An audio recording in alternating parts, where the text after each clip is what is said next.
We are a family like a giant tree branching up to the stars. We are a family. We There's are so so much much more. more. Welcome back to another episode of the Creatives Well podcast. I am Justin, your host. Here, the Creatives Well is a platform for Christian creatives, entrepreneurs, visionaries, and purpose seekers to be refreshed, renewed, and revitalized for their God given purpose because the road is tough, life is rough, and it's a True. little ghetto. So we just out here. And one Yes. of the things that I'm excited to do this month in March is to celebrate Women's History Month. And I have one of the coolest women I know, even though she calls me a misogynist. We're not going to go into that too It's much true. today. It's slightly true. But It's I not have true. known Tyra Lockhart for a really long time, and I wanted to bring her on the podcast to just talk about her journey as a creative, as a woman, as a producer, as all the things that you do. But my first question to you is, will we ever hear you sing again? Oh, I'm Like retired. for real sing? Because like she can sing for real, but like what we were just doing is not. I don't know. I just I always my innate response anytime somebody asks me if I'm singing, I'm retired.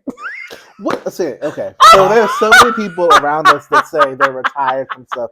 I have a friend who's sitting in the audience who says she's retired from dance. I have another friend who said he's retired Yeah. from dance. Like I just don't understand. We're too young. I know. Well, the thing about it is, I'm like, singing was something that I always could do, but it just wasn't my thing. It wasn't your thing. It wasn't my thing. I You enjoy was it. belting total praise, telling the people, and I Yes, give myself away back in. yes.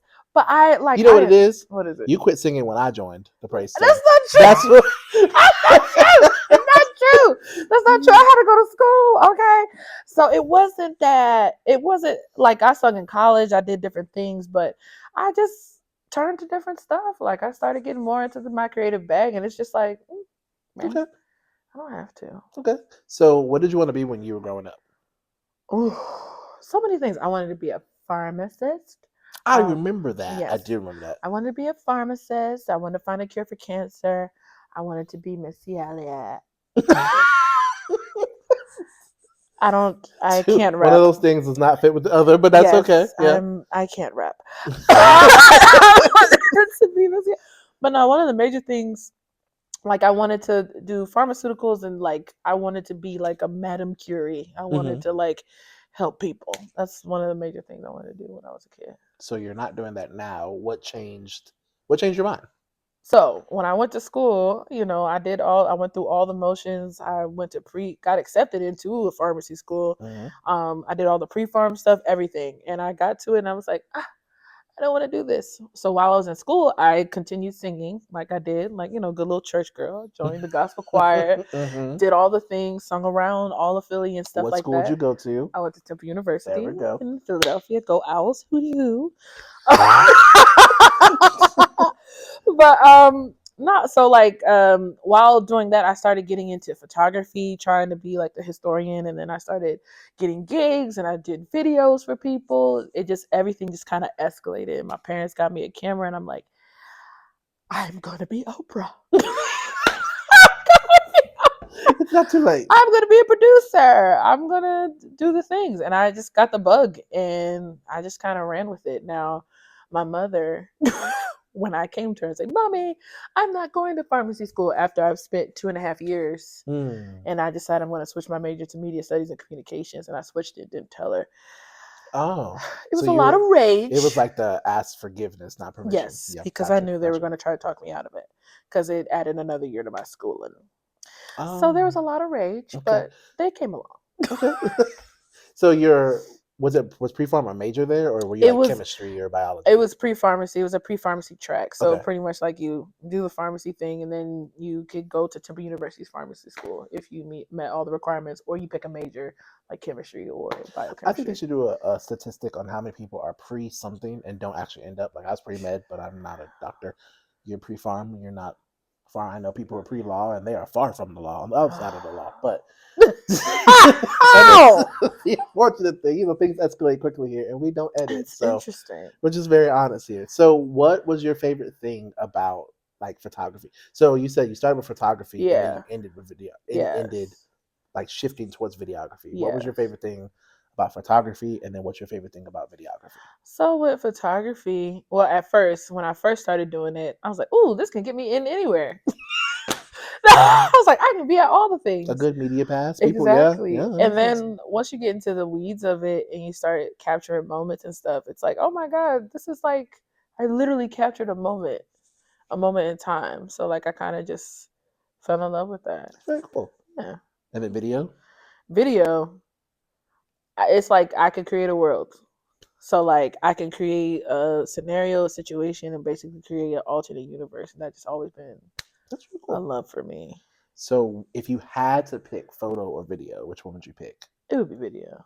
Really? I like creating a world. So you're like truly a videographer. Oh, I wouldn't call myself so like so the progression, the Okay. progression of it.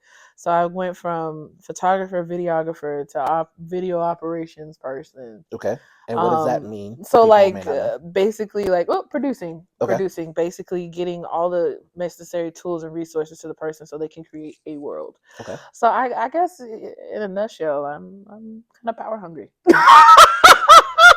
Wow. I might have a God complex. I'm like, okay, somebody can create a world, Wasn't but they expecting didn't that. want. Okay. I was like, so how do they get the resources to create that world? Producers. Ooh, So you let me just want get to into that. gatekeep. No, not gatekeep. I want to help people realize their potential and their dreams. So I think it's an escalation of it. If it makes sense. So how did you get your Emmy? We're just gonna jump right into Wow. it. Yep. That's Because I know you wouldn't tell people if it wasn't kind of forced out of you. So it's just okay. So mind you, this was years ago. It's almost 10 years ago. 2017. It doesn't expire, so it doesn't matter. Yeah. And it was kind of cool because I was 3 years out of school. Super excited. So I got a job kind of at the start of live streaming. I was in the budding stages of that when it was beginning to take off in the world. So I got a job at NBC Sports, and I was a part of the team that streamed the first Olympics. We streamed all 6,500 hours of the Olympics, 2016 Brazil. It was crazy. Were you in Brazil? No. So where were you? I was in New York and in Connecticut. Okay. So we were doing back and forth, trying to manage everything from up there so we can distribute it internationally. Gotcha. I was not getting no Zika. I had a choice. I was like, hey, y'all not about to give me the Zika. But I mean, I might be murdered. I might want to have a baby. You could have still had a baby. That just head would have been. I didn't Anyway, want that. That's God bless all the Zika babies, just in case they're in it. It's a tough life, you know. It's a tough life. So it's a tough life. It is. So doing all the prep work, traveling, doing all the prep work for that, and training. We had 100 contractors. We had to train 100 contractors just for those 6 weeks. I had 15 people under me. I never expected that job was going to lead to that, but it did, and we got through it. I got in a car accident in the process of it. Opening ceremonies, I'm driving down 95 with my front hood flapping up. And things you just don't know. And I'm like out the window like this. Trying to get to opening ceremony, all that stuff. It was crazy, but I got through it. Wow. Sleeping on the job sleeping at the job because 6,500 hours of content. That's a long and time. Our team was only like 15 people, literally, but we had to train 100 people, so we were working crazy shifts. But it was awesome. And we ended up getting an Emmy for it. That is amazing. Do you have any hot takes when it comes to videography? Like, in what way? Like, maybe like an unpopular opinion or like something that you feel like people always overlook in videography or photography or like the world in which you do digital media. I think a lot of people just turn their camera on. There's a lot of prep work that you got to do before you even turn your camera on. Like, make sure your lighting's good. Make sure people look good. I think a lot of people are selfish in their videography. Especially like you have to remember, you're behind the camera, but you do have objects. So a lot of times people are up there and they back out. They look kind of crazy. They got a booger hanging the whole time. And I'm like, handle your talent with care. Make sure you handle your world with care. Okay. It's a world you're creating. Like, it's a lot of work you got to do in preparation of that. Okay. So with that, so handle it with care. So what are some things that you would say are like, I guess, red flags when it comes to like the production world that you do, and like green flags when working with talent? Red flags when working with talent. Oof. Well, I think, well, I can say as a talent, I would say as a talent working with videographers and knowing myself as a videographer, red flags is if they come in not knowing anything that's going on. They just come in with their camera like, do you know what's going on here? Do you know why you're here? Do you know what the goal of this here? What's the result? What are we shooting for? And like, I no, can no, say no. I have encountered that entirely too many times on different events. I'm So like, do you even know what event you're shooting? I'm just here, I'm just trying to feel up vibes. I'm like, that can work, but I think it puts limitations on your work. That's a major red flag. I feel like people ought to put care, just as much care as the producers, everybody. I think the videographers should put that much care and attention to what they, and have a goal themselves. Shouldn't do anything without a goal. You should have intention with everything you do. Do you feel like you have a signature style? Like I know there are certain, like when I see pieces of content or videos, I'm like, oh, I know that person did that, or that looks like something that they did. Is there like a certain thing, or like a font, or like a transition that you always like to use? 'Cause I feel like everyone has I don't their know. signature. I think I'm working on that now because with me, I came out of school just working for the man.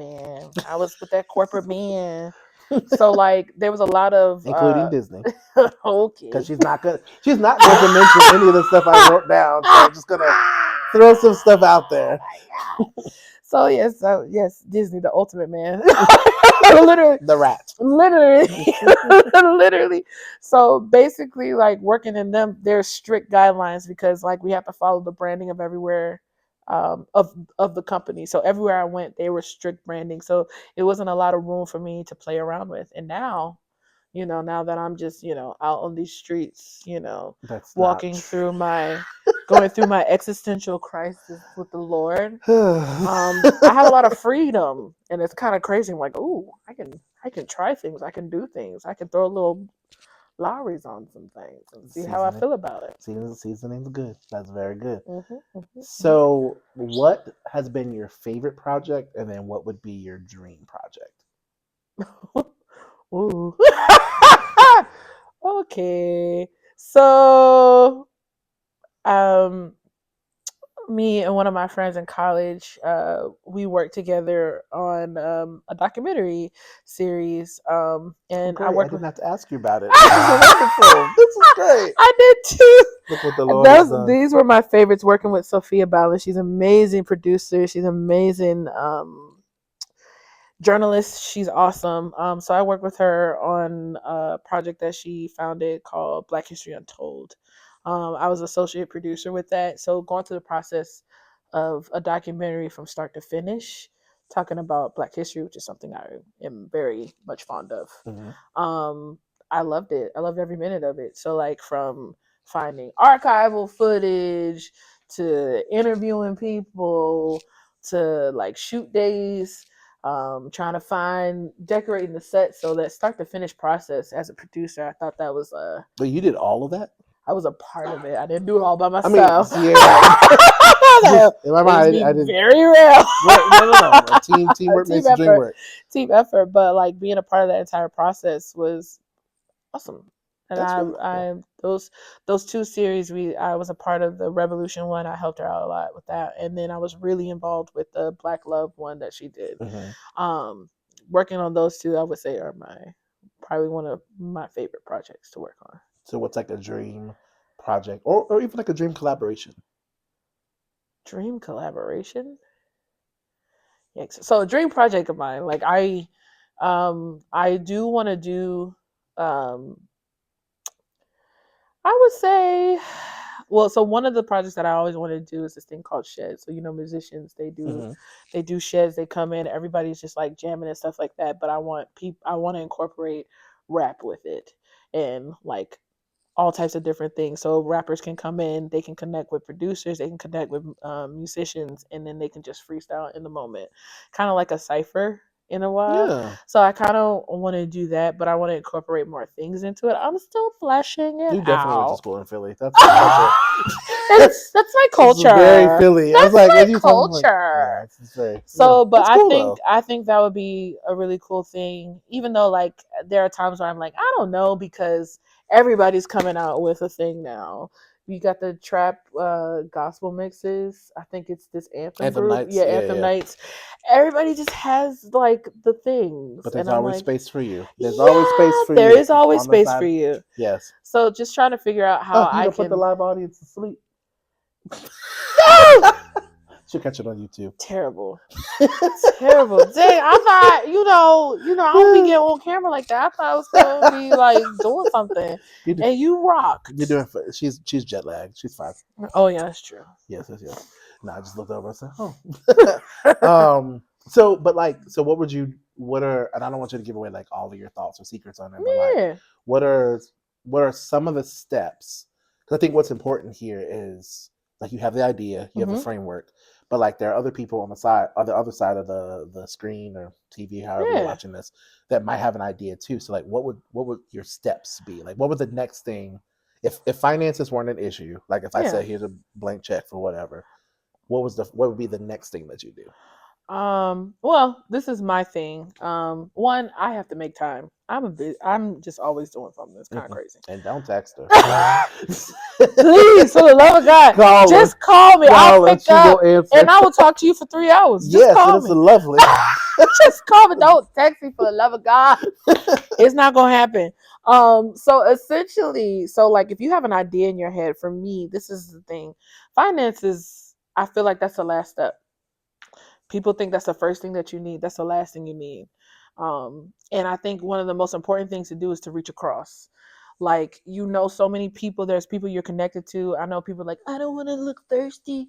I don't want to look like I'm trying to clout chase or nothing like that. But that's how you get things done. Like Issa Rae talked about that in like with her web series and stuff like that. She was Yeah. a huge inspiration to me when I first got started.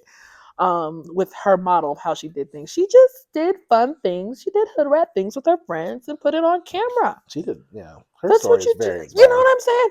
So, like, if you have an idea, hit your friends up, get your phone out, make it happen. That's it. And put your heart into it. Like, flesh it out. Make sure you do it with intention, and you can do it. And just be consistent. Like, if there's one person, two person in your audience, if there's nobody there, or if you get 2 views, just stay consistent. Been And there. Thank y'all for your 9-17 views. Y'all are wonderful. We I was going up like, though. The church is cause, growing. That's what my dad told me. He said your little church podcast is growing. I said, oh wow. because you honestly never know who will hop on, and it might Yeah. be one person that watches it and be like, "Oh snap! I know I can add something to this. Mm-hmm. Hey, let me edit. Let me do some social media edits and promos for you. Ooh, let me hit up my homie. Mm-hmm. He like this huge Christian influencer. He got like 50,000 followers. Let me ask him. He might drop put you on his stories or something. It's like word, when they put you on the story. You shouldn't have to pay for nobody to put you on their story. That is That's true because it's ridiculous. gone Don't do that. 24 hours. Oh my Don't gosh. do that, okay? People who, slight commercial break.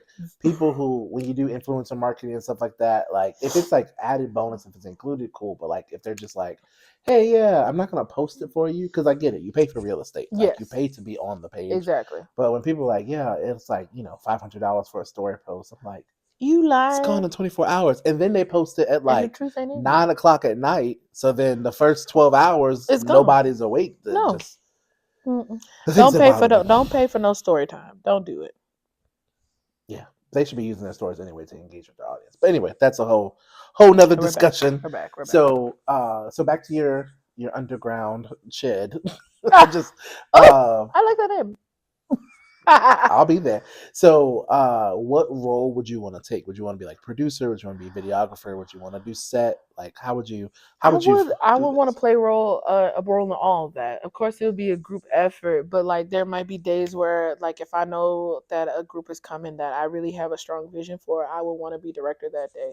But I think the main role I want to play is producer, kind of just organizing and putting together. Mm-hmm. And it's interesting because I think like when you take a culmination of all the things that I've done, it just kind of makes sense for me to do something like that. It does. When you said it, I was like, yeah, that fits. That sounds awesome. You know what I'm saying? I can see you be the executive producer. So I would love to have something like that. That's why I was like, when you told me about Holy Hill, I was like, oh my God, this is like what? You're living my dream, Justin. Oh man. Tell me what you want me to do. He's wearing this shirt, guys. I am. Tell me what you want me to do. And I will say, she has been the past one, but then create as well. It's been super helpful. Like the visuals you've seen, the graphics that she did the last. I was like, oh, that's what Holy Hulu could look like.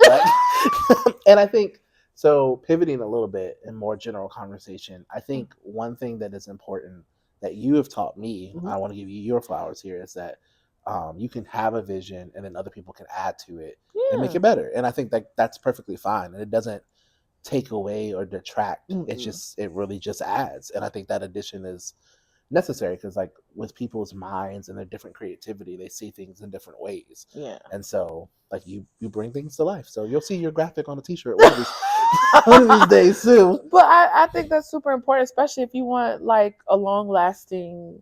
If you have a long lasting idea, you want legacy in your idea, because it's like I always go back to the Bible. Was it Habakkuk 2:3? Is it 2:3? 2:2 and 3. 2:2 and 3. Write the vision, make it plain, so that your heralds can run. Yes. So I'm like, the vision's never for you. Never. It's never for you. So like, you can't. The more you try to hold it to yourself, the faster it crumbles. So you gotta release it and and spread it. And that's what I'm learning. So people can help you, and so it can grow more. Yes. So since you bring up the Bible, what made you go to seminary? She's in seminary. Y'all just real like. You said these weren't gonna be hard hit. You ain't gonna be out here trying to shank I could have asked you a whole. We could have gone lots of places. Trying to shank me and stuff like that, which I think is disrespectful. So working in the corporate space, working in the entertainment industry, it was awesome.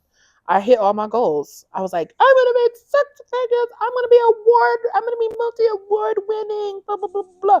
I did all of it. I hit all the goals, all of them before I hit 30. I had the house. I had the money. I was able to be, Miss Jet Set, be on a plane every other week. I was flued out. And I just didn't feel like anything. I didn't like it. It wasn't like I didn't like it. It was just like, vanity. You know what I'm saying? I was like, I did everything on my list. Not everything. I wasn't married or anything. But I did nearly everything on my list, and I just felt so empty inside. And I felt like my entire identity just became what I did. And I was like, oh man, who am I? That's what it was. I'm like, what do I actually like to do? What do I enjoy? What makes me happy? And it just took me to a space, like, I wouldn't say, it took me to like a really dark space where I just kind of felt disconnected from everything that I was doing. And I was like, oh, you need to take a break. Right. So I took a sabbatical. I left my job at Disney, came home.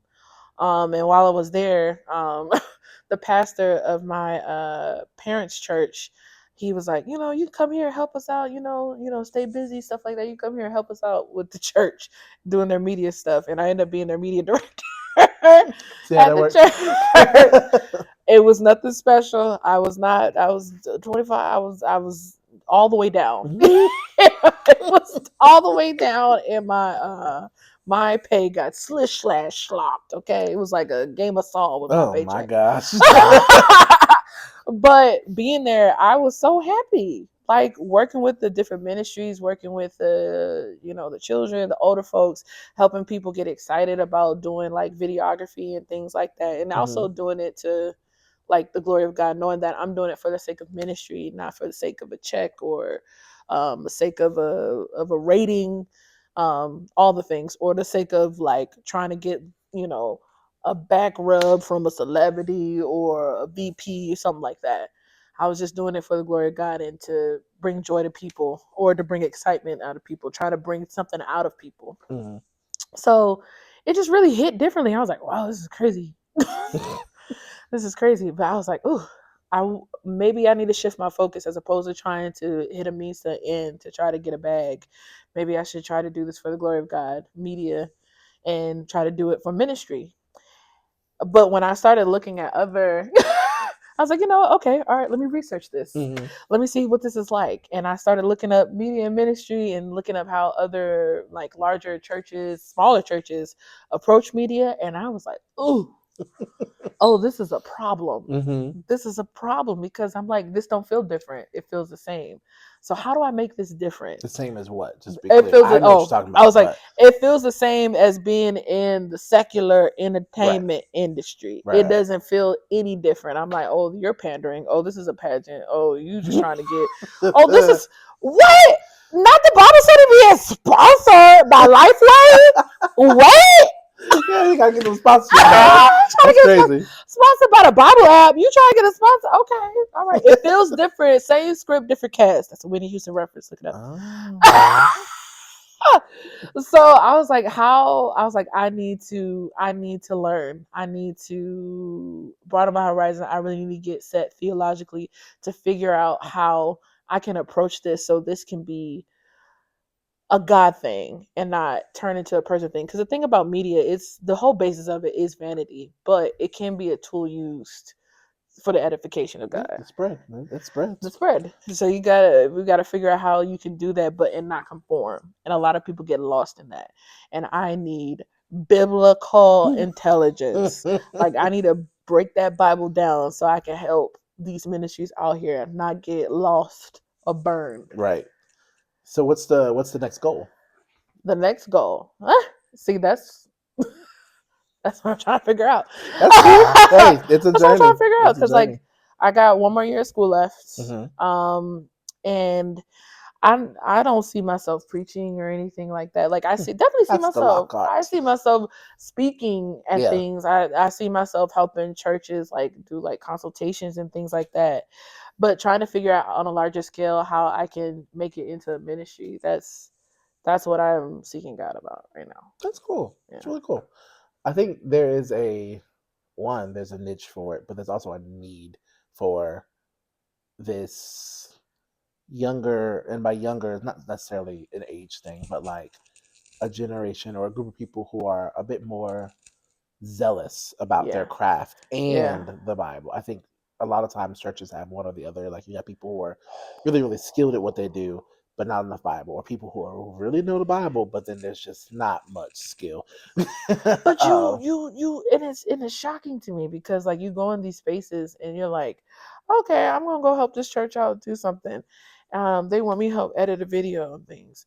In the meetings and the conversations that we have, you would be shocked at how little people actually talk about God. Well, I personally am You not, would, but you would be shocked. It was a shock to me. I was like, are we gonna pray? right. Like this is anybody? This is about church, right? And I mean, I think the thing about it is like to know that like Christian industry it's an industry. It's Like industry. right, like our praise and worship leader is walking in the back right now, and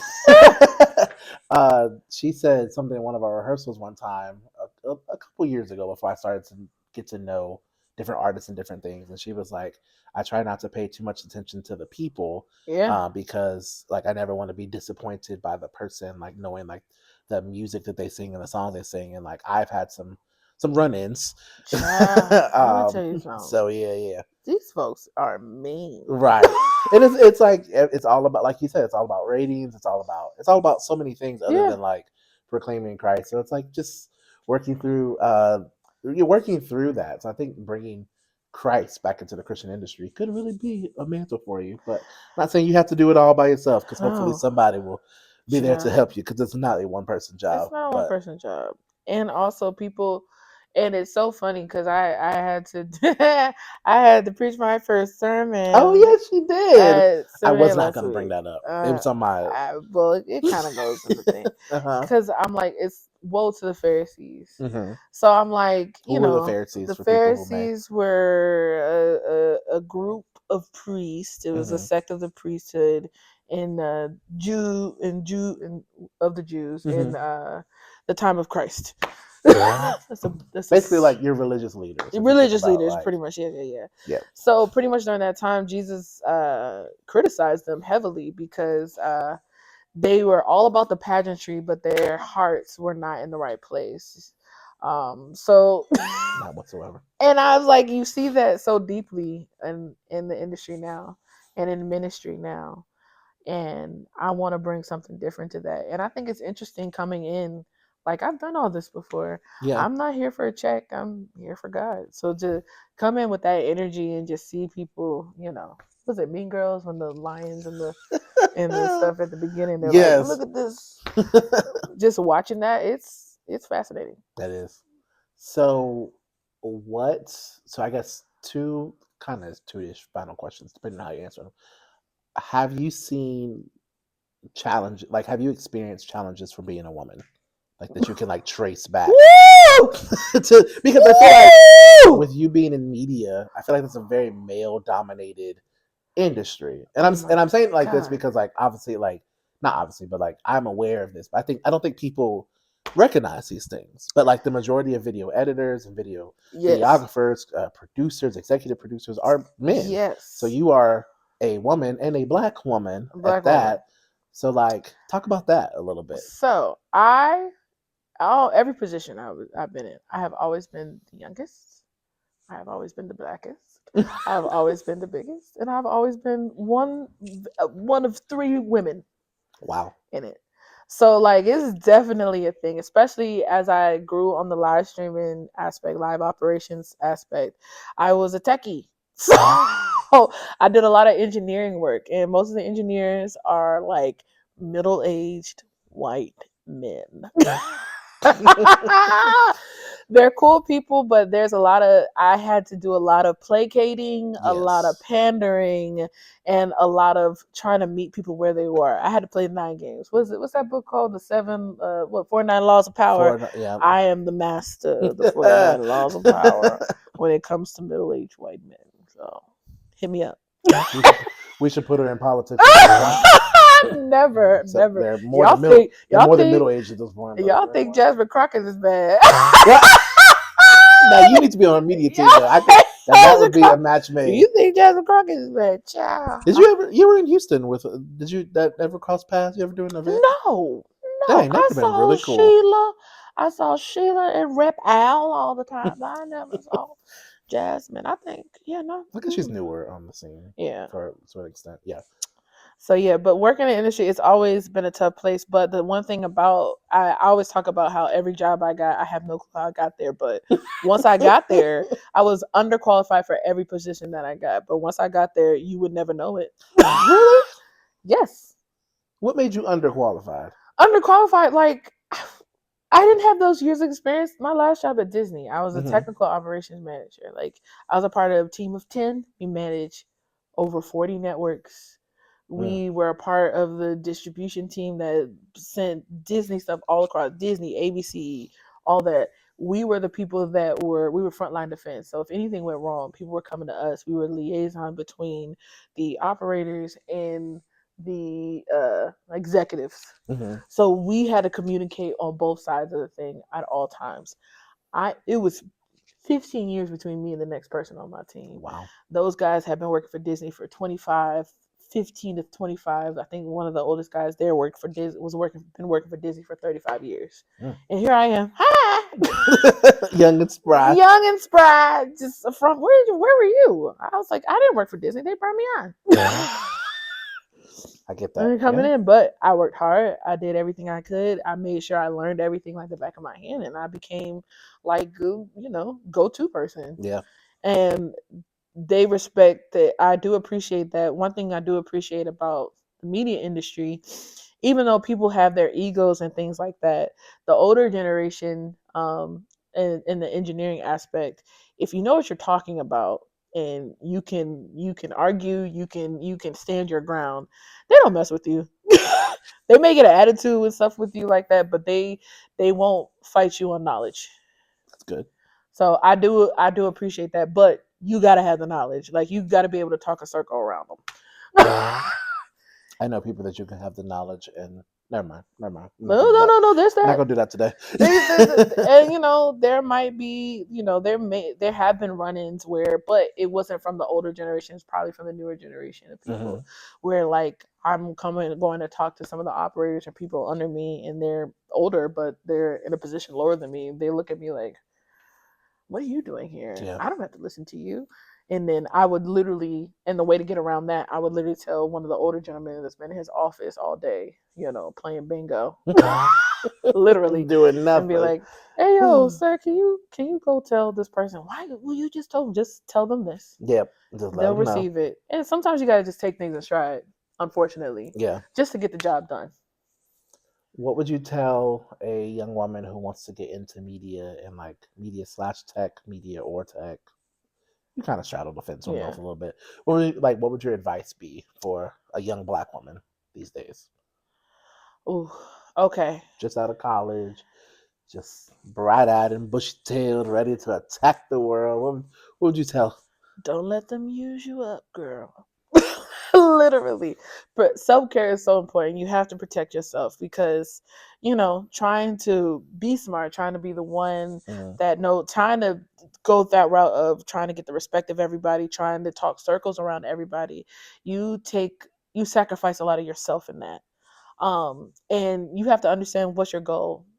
I'm like, is it for vanity? Is it for self fulfillment? And if it's for self fulfillment, you really have to make sure that you're taking care of yourself and you're not working yourself to death to try to prove yourself to a white man with a trapper keeper. Like, a what? Oh, a trapper keeper. Like they have like the pockets, pencils and stuff like that. That's what they call those? That's yeah. People still do that? They older men do, yeah. I'm like, I was like, oh, what? I'm like, trying to prove yourself to these bigwigs, like, you will kill yourself. Literally, you will work yourself into oblivion.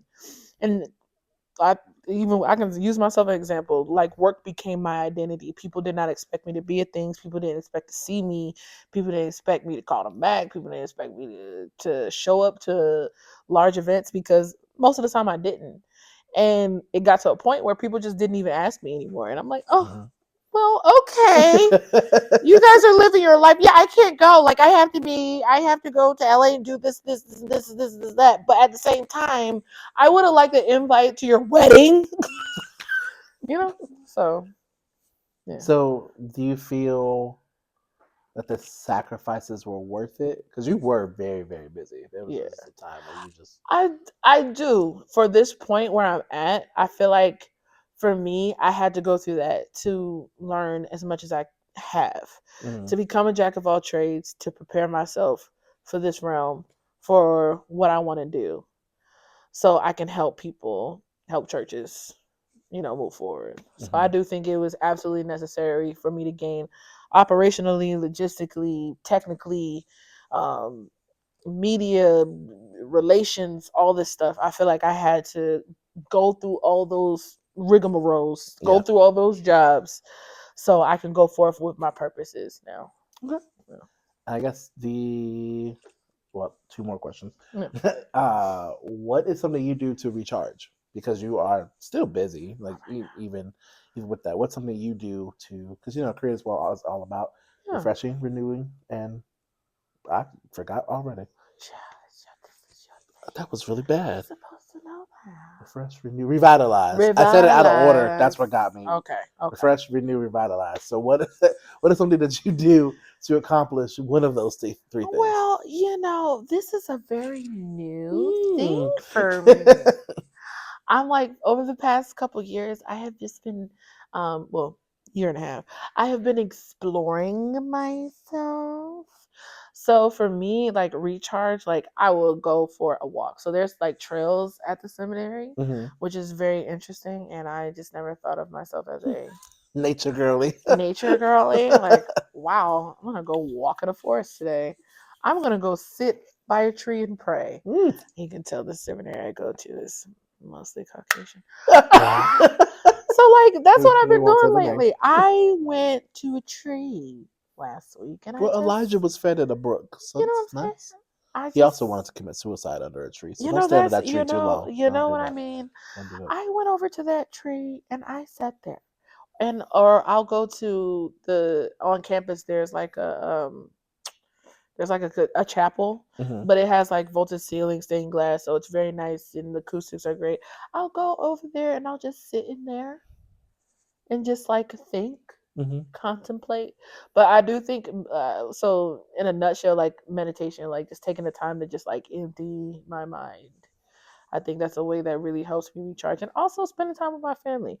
Like if it gets too real or frustrated, I'll call Justin screaming, saying, "I'm coming to your house. I need to see my nieces and nephews." Even though most of the time when I go there, I'm in a coma. You just I hear But it's nice to be just, I want to be in a coma with my family. your niece and nephews be like, "Yeah, Tyra just comes over, just goes to sleep." Eh, Because I will do that too. They'll be like, "You're just like Tyra." I'm like, oh, "There's nothing wrong with that." you know what I'm I'm just thinking saying? that they're gonna want if they ever watch this episode, you're gonna want to take naps when you get our age. Yes. And our age is not old, Juliana. If you are listening as well, Just, she's such a bully.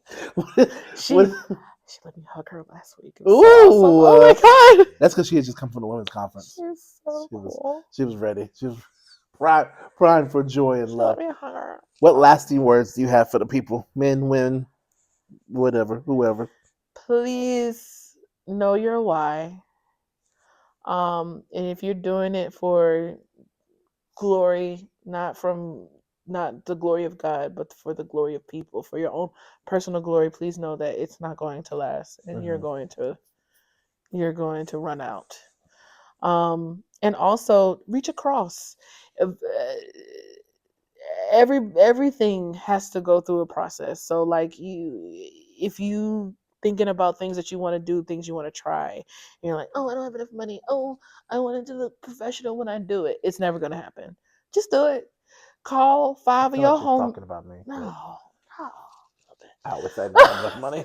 Call five of your homies. Put 3 or 4 cameras together. Get a crochet circle. I'm talking about my nephew here.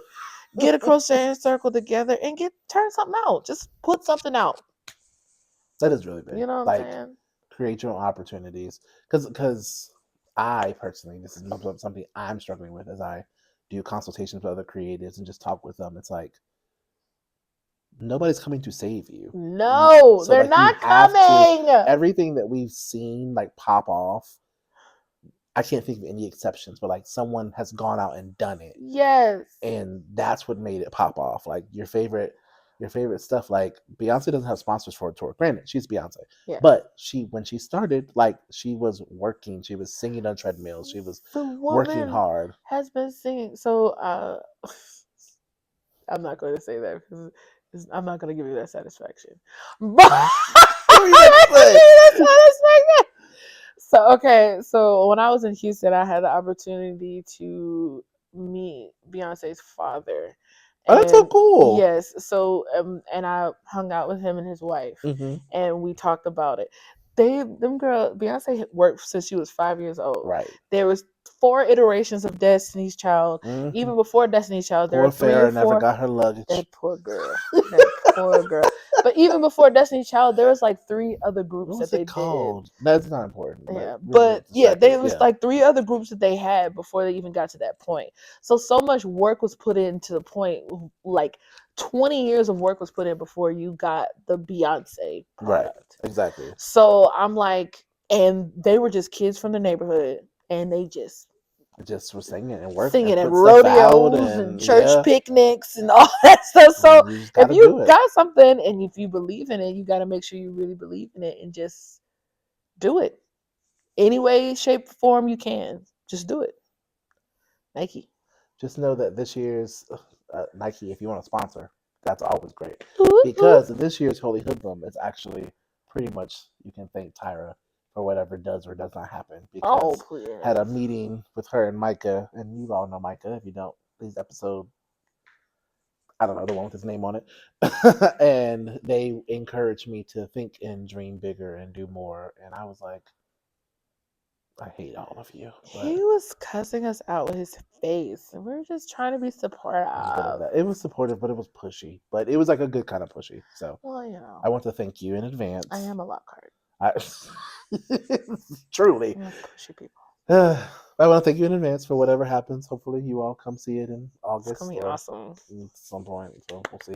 But more importantly, I would say follow Tyra. She doesn't post stuff, but you should follow her because one day she will start posting again, Yes, and you'll want to see it. You'll want Yes. to see it. Her page is very artsy and aesthetic-y right now. it's like 5 years old. I am going to work on like putting myself out there. I love the background. I love it. It's so much fun. But as a producer, you got to be in the foreground so that people can know who you are, so they can support you. So in your spare time, look up Clarence Avant. Now I can say that's a person that I dream to be. Okay. This man was at the forefront of everything going in Black Hollywood, all the things he's past now, music, film, all that stuff. This man was somewhere near it, but nobody knew who he was. It's not 2025 though. You let that die in the grave. That idea die in the grave with him. That anonymity. Sorry. I love it. Prepare to be seen. Oh wow, Prepare to be viewed. that was aggressive. Prepare it to. I learned it from you, Lockhart.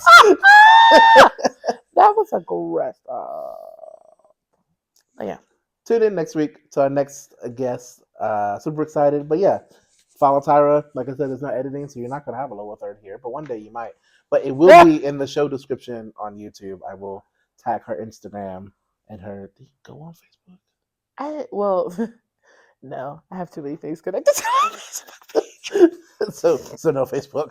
It'll just be the Instagram. Yes.